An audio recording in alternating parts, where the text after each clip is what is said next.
우리를 사랑하시는 주님, 이 시간 공부할 때 수업에 집중하게 하셔서 우리의 지성과 전문성을 자라게 하소서.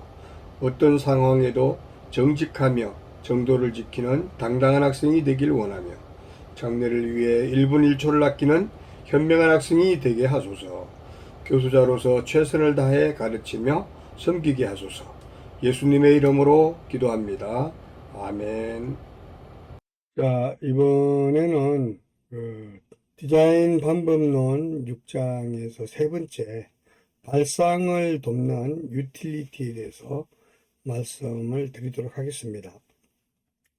아이디어 발상 회의를 할 때 우리가 어떤 도구를 활용하냐에 따라서 굉장히 효과적으로 아이디어를 뽑을 수 있는지, 아니면 우리가 계속 공전을 거듭하고 회의가 굉장히 재미도 없고 힘들 수도 있는데, 우리가 그럴 때 우리가 이용할 수 있는 다양한 어떤 유틸리티 그런 도구들이 있습니다. 그것들을 하나씩 알아보도록 하겠습니다. 그 첫 번째 방식이 포스트잇을 활용하는 방법입니다.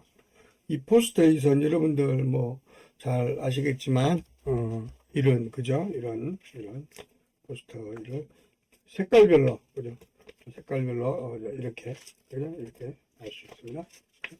이것을 이렇게 필요할 때 하나씩 떼서 붙여요. 이렇게 하나 떼서 붙이는데, 한 장에 하나의 메시지, 하나의 단어 또는 하나의 메시지를 이렇게 기록하고 이것을 벽에 이렇게 붙이는데, 일반 벽보다는 아까 처음에 제가 회의 방법을 얘기할 때 여러분들 그 백로지 전지를 얘기했는데 거기다가 붙이는 게 참 좋습니다. 그래서 전지를 쭉 붙여놓고 가능하면 이렇게 붙여도 좋게 거기다가 이렇게 이러한 포스트잇을 붙이면서 아이디어를 해이러면 참 좋다라는 거. 그래서 모든 사람에게 이런 포스트잇을 하나씩 주고 자기의 생각을 적어서 갖다 붙이는 거예요. 그러면서 설명도 하고 그냥 붙이기도 하고 뭐 등등. 간단하고 누구나 알 수 있는 단어 같은 거 그냥 붙이기만 해도 되고요. 또 조금 난해한 부분을 설명을 해도 되고, 이렇게 해서 포스트를 이용한 회의 방법이 상당히 중요한데, 떠오르는 생각을 순간순간 포스트잇에 메모하면서 힌트를 얻는 그런 발상법이라고 할 수 있습니다. 주로 떠오르는 생각을 즉시 적는 거, 그 즉시 떠오르자마자 바로 적는 거고요. 한 장에 하나의 아이디어, 한 장에 하나의 아이템을 적는다는 거. 또 어떤 순서와 위치는 붙이면서 적당한 위치에 갖다 붙이면 되는데, 이제 적당히 붙이다 보면 어느 정도 맥이 생깁니다. 그래서 맥락에 따라서 갖다 붙이면 효과적이다. 그래서 붙이면서 갖다가 아이디어 발상해서 붙이면서 바로 분류가 이루어질 수 있도록 하는 게 가장 효과적이다. 적당히 붙이고 어느 정도 시점이 되면 이제 유상극끼리 이렇게 나타납니다. 그러면 다시 떼서 붙일 수 있죠. 이 포스트잇의 장점이 한번 붙이면 끝이 아니라 다시 떼서 옮길 수 있다는 거예요. 그래서 옮기면서 그룹핑을 하면 굉장히 더 아이디어를 효과적으로 관리하면서 만들 수 있다는 거죠. 그래서 주로 이제 일을 할 때 또 필요할 때 글씨만 쓰는 게 아니고 그림을 곁들여서 그렇게 적을 수도 있고, 떠오르는 생각을 곧바로 기록하되 그 즉시 하나의 포스트잇에 하나의 아이템을 적는 그런 방식으로 기록해 나가면 됩니다. 이 오른쪽에 있는 표를 보게 되면 가운데 컨셉이라고 하는 이렇게 내용을 딱 적어 놓고요. 이 컨셉을 가지고 해당되는 연상어들을 이렇게 펼쳐 나갑니다. 그런데 그냥 이거 여기는 어때요? 직접 쓰는 게 아니라 포스트잇을 통해서 써서 붙인다는 거죠. 또 나중에 이렇게 추가로 이렇게 써 붙여도 돼요. 전혀 관계없으니까 편안하게. 회의는 굉장히 자유롭게 이루어지는 거기 때문에 그렇게 쓸 수 있고요.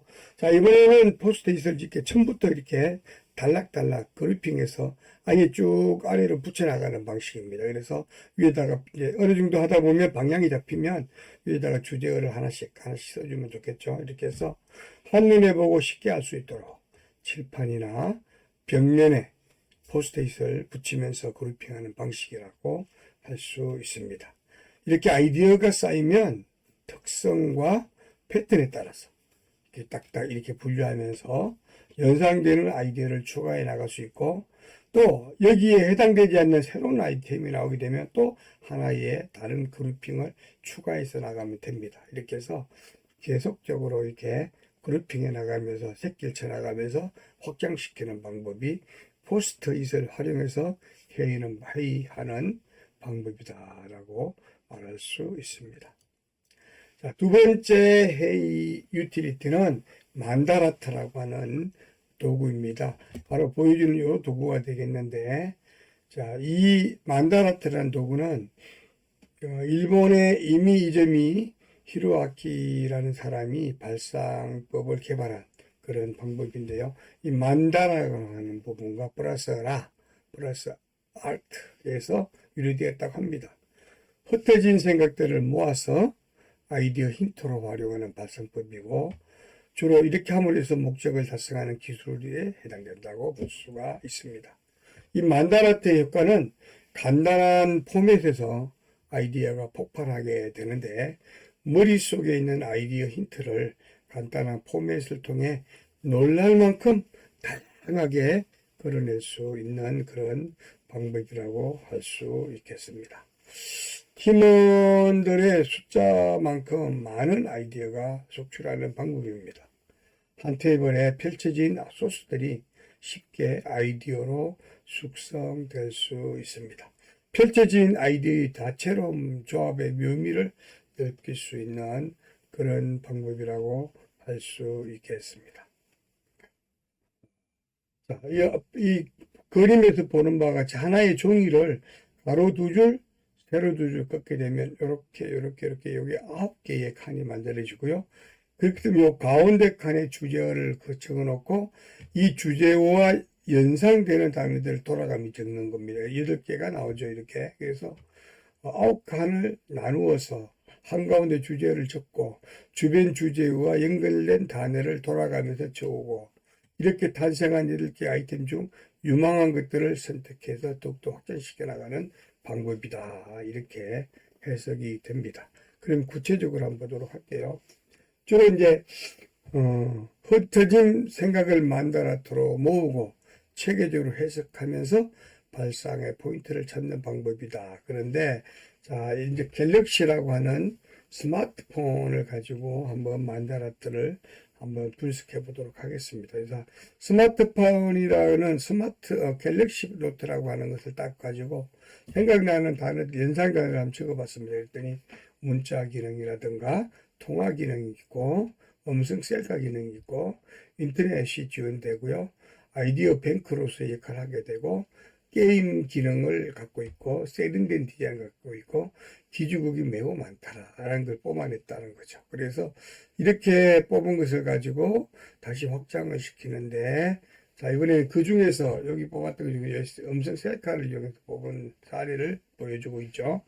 자 여기 똑같은 모양에다가 가운데다가 음성 셀카를 적고 또 돌아가며 적습니다. 음성 셀카 했더니 생각나는 것들 추억 만들기, 말로 찍는 셀카, 순간 포착, 어디서나 촬영 가능, 포켓에 쏙 들어가서 영상 기록 기능, 유튜브 바로 연결 기능, 600만 하소 기능 이런 것들이 쭉 들어오는 거예요. 그래서 이렇게 적어놓고 다시 이제 계속 하나씩 펼쳐나가는 과정을 하는데 자 이게 자 보세요. 그래서 여기 이제 첫 번째 여기가 이제 주제어가 되겠고 첫 번째 1차 이렇게 연상 단어가 되겠죠. 그럼 각각 연상 단어를 또 요것들을 여기다 이렇게 주제어로 갖다 놓은 거예요. 이렇게 요것들을 주제어로 갖다 놓고 이 주제어를 가지고 이렇게 또 다시 연상을 펼치게 되면 2차로 펼치는 것이죠. 이렇게 해놓고 이렇게 펼친 거죠. 그래서 이렇게 하면 쭉 가득 채워지고요. 전체 합쳐서 몇 개 돼요? 한 80개 정도의 아이디어가 만들어진다는 거죠. 굉장한 거죠. 이러면 이렇게만 해도 80개가 아이디어 만들어지면 그것들 중에 이제 우리가 좋은지 나쁜지 괜찮은지를 분석하고 선택하는 과정이 필요해지겠죠. 이렇게 한번 연습을 해보라고 제가 만들어 놨어요. 여러분들 그 샘물 삼다수를 가지고 가운데 집어넣고 떠오르는 연상을 한번 쭉 적어 보십시오. 그렇게 되면 1차 연상은 8개가 이제 나오게 되죠. 자, 그 다음에 이것 가지고 다시, 자, 그 2차 연상을 여기다 집어넣고, 또 이렇게. 그죠? 여기도 주제를 넣고 또 각성시켜 보라는 거죠. 마찬가지로 이것도 다 삼다수를 가지고 해봐라. 이렇게 해서 8장이 나오게 되는 것이죠. 자, 이제 세 번째 마인드맵에 대해서 설명을 드리도록 하겠습니다. 이 마인드맵은 꼬리를 물고 아이디어 발상이 이루어지는 아이디어 창의법이 바로 이 만다라트라고 마인드맵이라고 하는 것입니다. 여러분, 이 마인드맵은 많이 여러분들도 쓰고 있는 그런 부분이기 때문에 뭐 깊은 설명을 하지 않겠지만, 그래도 보편적인 사례를 들어서 말씀드리게 되면, 이 마인드맵은 하나의 주제를 지문의 가운데 여기에다가 이렇게 적고, 이것도 마찬가지로 연상되는 단어를 거미줄처럼 이어나가는 방식입니다. 이건 새끼치고 또 새끼치기도 하고 이렇게 계속 이어나가는 방식입니다. 그래서 이렇게 함으로 해서 무한한 상상력을 이어가는 발상력이 있고요. 한눈에 전체가 이렇게 보여짐으로 해서 서로 다른 뿌리의 엉뚱한 단어들을 유기적으로 연결시키지 않을 수 있는. 그러니까 전혀 다른 뿌리에 있어도 이렇게 연결시켜 보면서 아이디어를 창출할 수 있다는 것이죠. 자, 이거 다시 한번 정리해 봅니다. 커다란 종이를 가로로 놓고 다양한 색의 펜을 준비해서 시작한다. 먼저 종이 한가운데 칸에 주제를 선명하게 적는다. 또 다음 주제에서 떠오르는 연상 단어나 하위 단어를 쭉쭉쭉쭉 줄로 이어가면서 기억해 나간다. 주변의 하위 주제를 중심에 놓인 주제와 선으로 연결해라. 이렇게 연결해서 보는 것이 이렇게 연결해 보는 거예요. 그 다음에 하위 주제를 더욱 분해하고 확장하여 선으로 연결한다. 모든 하위 주제에 하고 싶은 말들을 덧붙여서 기록해 본다. 주제의 확장과 전개가 한 장의 종이 위에서 이루어진다. 이게 바로 마인드맵이라고 할 수 있습니다. 자, 마인드맵 방식은 또 이런 방식으로 이어지기도 하고요. 자, 이렇게 이어질 때는 어때요? 굉장히 좀 이렇게 드라마틱한 그런 확장성을 갖게 되는 거죠. 다음에 마인드맵 이렇게 할 수도 있습니다. 근데 여기 보면 이제 이렇게 해서 만들어진 연상 마인드맵 가지고 어떻게 아이디어를 구체화시키는지 하는 방법을 간단하게 한번 설명해 보도록 하겠습니다.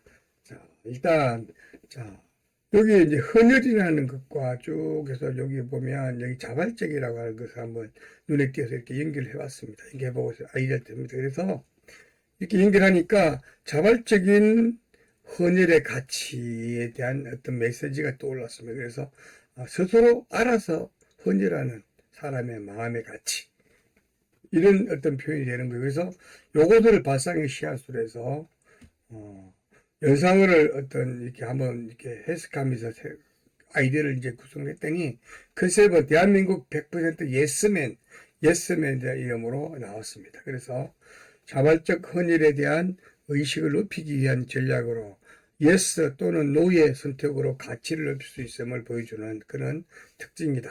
이렇게 볼 수 있고요. 이걸 이제 대한민국 100%가 예스맨이 되는 그날까지 대가 없이 누군가를 돕는 일은 어렵습니다. 하지만 당신의 예스 한마디면 쉬워집니다. 당신의 예스가 필요한 누군가를 위해 이런 식으로 한번 가피를 풀어보게 되는데, 자, 요 마지막에 이렇게 나온 부분이 뭡니까? 소비자 편익의 표현 방식입니다. 그래서 타겟팅 소비자에게 이런 편익을 줄 수 있다라고 해석된 거라. 이렇게 보게 되고요. 자, 여러분들 이렇게 해서 이제 마인드맵을 연습해보라고 이렇게 준비했는데, 자, 찬물에 타서 먹는 신제품 햇반이라고 하는 가상 어떤 브랜드가 되겠는데요. 이 브랜드를 이제 가운데 이렇게 넣고 햇반이라는 어떤 이 주제를 넣고 이제 뿔뿔이 기억나는 것들을 적어 나가면 됩니다. 그래서 여러분들 꼬리에 꼬리를 무는 이런 아이디어 발생법으로 쭉 다양하게 가득 채고 난 다음에 그것을 가지고 어때요? 단어와 연상단어 이렇게 연결해서 여러 가지 아이디어를 잡아보고 정말 괜찮은 아이디어가 하나 나오면 그것 가지고 여기다 풀어보십시오. 아까 했던 것처럼 요것처럼 한번 풀어보는 거예요. 그래서 컨셉은 무엇이고 특징은 무엇이고 쭉 한번 잘 기록해 보시면 굉장히 여러분들이 어때요? 마인드맵을 활용하는 전략 활용법을 이해할 수 있다는 거죠. 자, 두 번째는 이제 달콤한 홍시로 만든 아이스크림 홍시바에 대한 마인드맵을 한번 만들어 봐라. 이것도 마찬가지로 꼬리에 꼬리를 무는 연상 단위를 가득 채우고 난 다음에 단어와 단어끼리를 연결해서 아이디어를 생각해 보면 좋은 아이디어가 떠오르게 되는데 그것을 여기다 한번 정리해 봐라 이 얘기가 되겠습니다. 자, 이제 네 번째로 융합 발상법에 대해서 설명을 드리도록 하겠습니다. 이 융합 발상법은 딱 보면 여러분 눈치챘을 거예요. 포스트잇법과 그다음에 만다라트법을 하나로 엮어놓은 거예요. 그래서 포스트잇과 만다라트의 장점을 하나로 묶어서 효율성과 발산력을 동시에 노리는 그런 발상법입니다. 효율성을 높인 발상 방법으로 자유자재로 위치를 바꾸고 교체할 수 있는 장점을 지닌 방법이 되겠습니다. 세부적인 어떤 그 특징들은 앞에서 배웠던 포스트잇과 만다라트법에서 설명했기 때문에 그냥 구체적으로 이걸 보시면 이해되고요. 바로 이것 가지고 여러분들 이제 실제 이렇게 실습을 한번 배워보라고 이렇게 했는데 이건 교과서 책에는 없습니다. 그래서 여러분들 이건 A4용지에다 이렇게 한번 만들어서 이걸 책에다가 이렇게 붙여서 나중에 여러분들 과제 평가할 때 검사할 때 할 수 있도록 그렇게 했으면 좋겠어요. 여기다가 여러분 이 주제는 자유주제입니다. 여러분들이 아무거나 생각나는 주제를 해놓고 이 주제를 가지고 이 연상을 채우고 이 연상을 새로운 주제로 만들어서 다시 연상을 채우는 방법 하면 한 80여 개의 아이디어가 나올 수 있다고 볼 수가 있습니다. 이 융합 발상법을 통해서 우리가 알 수 있는 것, 시각 발상은 다양한 자료를 풍성하게 스크랩백하고 많이 생각하고 또 그때그때 떠오르는 그 생각들을 꼼꼼하게 메모하고 죽으라고 고민하면서 열심히 그리고 스케치하는 그런 가운데 좋은 아이디어가 나온다는 것이에요. 그러니까 반드시 아이디어 스케치할 때는 그리거나 쓰는 게 필요하다는 걸 반드시 기억했으면 좋겠고요. 또 아무 생각이 나지 않고 막막하고 답답할 때 이럴 때 바로 이런 어떤 이런 융합발성법이라든가 만다라트라든가 이런 것들을 잘 활용해서 여러분들 마인드맵 이런 것을 활용해서 아이디어 스케치를 하게 되면 굉장히 좋은 아이디어가 많이 나온다는 것이고 그래서 절대 포기하지 마시고 잠시 다른 분위기에서 머리를 식히는 그런 일이 있다 할지라도 다시 한번 집중해서 쥐어짜는 여러분들이 됐으면 좋겠어요. 그러면 어느 순간 막힌 것이 뚫리고 아주 명쾌한 답을 찾을 수 있는 그런 방법이 여러분에게 다가올 수 있다는 것입니다. 자, 이렇게 마지막으로 이제 발상 가이드라인에 대해서 몇 가지 알아보도록 하겠습니다. 첫 번째가 씨앗 고르기의 포인트가 되겠는데요. 빈캔은 소리만 요란하다. 이 말은 뭡니까? 빈캔이어서는 안 된다는 거죠. 가득 캔을 채워라. 뭘로 채워라? 풍부한 자료 수집과 TV 구축, 그리고 다양한 경험. 여러분 현장 가서 많이 보고, 많이 대화하고, 많이 읽고, 이렇게 할 때, 여러분들이 두뇌가 가득 채워지고, 이럴 때 빈캔은 소리가 나지 않는다. 이 말처럼, 여러분들은 아주 쓸만한, 성공적인 그런, 유능한 어떤 그런 뇌를 활성화할 수 있는 창의자가 될 수 있다는 것이죠. 두 번째는 문제는 집중할 때 풀린다. 그렇죠? 집중하면 반드시 풀리게 돼요. 모든 관심을 하나로 모아서 계속 지속적으로 그걸 반복하면서 진행하는 게 필요하다는 거예요. 두 번째 가이드라인은 아이디어는 어디 있는가? 아이디어는 삶의 모든 곳에 있다는 것이죠. 존재하는 일상을 해체하고 재배치하여 엉뚱한 질서와 가치가 만들어진다는 것이죠. 존재하는 일상이란 말은 평소 우리가 쭉 쓰던 것을 한번 뒤집어 보고 바꿔보는 거예요. 또 아이디어를 찾는 과정에도 원리가 있다는 거 반드시 알고 원리를 생각해라. 아이디어를 원리. 쭉 지금까지 지난주부터 배웠던 이 모든 것들이 아이디어를 찾는 원리죠. 이 원리들을 반드시 기억하면서 하면 훨씬 쉽게 아이디어를 찾을 수 있다는 거고 세 번째 가이드라인은 생활 공감 아이디어는 어디 있는가. 상상력은 길러진다는 것이죠. 저절로 나오는 게 아니기 때문에 길러진다는 건 훈련을 통해서 노력을 통해서 반복을 통해서 길러진다는 걸 반드시 명심하고 이거 포기하지 말고 꾸준히 갔으면 좋겠다는 거예요. 다음에 공감 얻기는 실상에서 반복되는 에피소드에서 발견될 수 있다는 것이고 시각 발상력은 힌트와 공감에서 얻어진다는 것을 명심해라. 이 말씀이 되겠습니다. 자, 그리고 이제 발상 가이드라인 네 번째는 생각하기 3단계가 있는데 1단계는 한 발 물러나서 생각하고 시험에서 생각하고 음악 감상을 하거나 낙서를 하거나 산책 같은 거 해보면서 한 발 물러나서 보는 그런 게 필요하다는 거고요. 2단계는 주제와 목표를 생각하는 게 반드시 이거는 이제 처음 원래 원칙으로 기본으로 돌아가는 얘기죠. 그래서 해답은 문제 속에 반드시 있기 때문에 문제를 꼼꼼히 따지고 분석하는 과정이 필요하다 이 말씀입니다.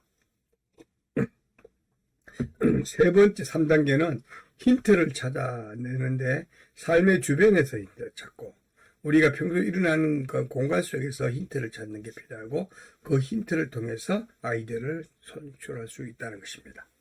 자, 다섯 번째 가이드라인은 7가지를 명심하면 된다. 첫 번째가 새로운 것을 시도해라. 결과를 상상해라. 모든 생각을 메모해라. 찾고 분류하여 모아라. 순간을 포착하라. 다양한 시도를 해라. 포기하지 말아라. 이 7가지를 반드시 기억해라. 명심해라. 그러면 여러분들 좋은 아이디어를 낼 수 있을 것이다. 자, 이제 마지막으로 전략 브리프에 들어간 내용들을 한번 알아보도록 하겠습니다. 자, 전략 브리프에는 반드시 광고의 목적이 무엇인가를 분명히 얘기해야 됩니다. 그래서 최대한 이 광고는 왜 하는지, 누굴 위해서 하는지, 어떤 모습을 해야 되는지 이런 것들이 기본적으로 목적을 갖고 이해될 수 있어야 된다는 거고요. 두 번째는 문제점과 기회를 먼저 여러분들이 파악하고 알아야 된다는 거예요. 그래서 제품의 문제점이 무엇인지, 약점은 무엇인지, 강점은 무엇인지, 또 장점은 무엇인지 이런 것들을 찾아서 기회 요인으로 활용할 수 있도록 해야 된다. 세 번째가 기대 효과인데요. 광고를 통해서 얻어야 할 소비자 반응, 행동 이것들이 바로 기대 효과가 됩니다. 이것들을 분명하게 정해놓고 가야 되는 겁니다. 네 번째가 타깃입니다. 이거는 아주 명쾌하고 세부에 아주 정교한 어떤 타깃이 필요한데 이것은 누구에 광고할 것인가라는 부분이고요. 그래서 이제 이 고객의 경우 현재 고객인지 아니면 미래 고객인지 아니면 예상 고객인지를 좀 예측해서 가야 된다. 다섯 번째가 타깃의 태도인데요. 소비자는 제품을 어떻게 생각하는가, 또 다른 생각이나 불안감은 무엇인가 이런 것들을 한번 따지면서 고객이 태도를 어떤 식으로 드러내고 있는가를 아는 게 필요하다는 것입니다. 다음에 이제 설득의 유효한 정보가 무엇인가를 봐야 되는데요. 타깃의 생각을 파악한 후 효과를 얻기 위해 어떤 정보가 유효한가를 반드시 생각하고 서포트 정보는 이와 같은 정보를 지원하기 위해서 객관적 데이터들은 무엇이 있는가 이런 것들을 알아보는 게 되겠습니다. 여덟 번째가 이제 브랜드 이미지인데요. 소비자에게 제품의 이미지가 무엇인지를 어떻게 그들에게 또 어떤 아이디어의 어떤 정체성으로 만들어줄 것인지 그들의 뇌리에 있는 그 포지셔닝 맵에 어디 위치에다가 심어줄 것인지를 생각하는 것이 바로 브랜드 이미지를 생각하는 것이다. 이렇게 볼 수 있습니다. 다음에 이제 아홉 번째가 미디어나 예산의 리서치를 생각해야 된다. 그래서 주로 미디어나 예산 규모, 리서치, 광고 효과 측정 등에서 반드시 고려해야 될 것들은 우리가 잊지 말아야 된다. 마지막 가이드라인 10번째 기타, 그 밖에 광고 제작에 필요한 기타 정보들을 반드시 기억하고 가야 된다. 이렇게 해서 기본적인 이런 유틸리티 공부를 했고요. 오늘은 여기까지 하도록 하겠습니다. 수고 많았습니다.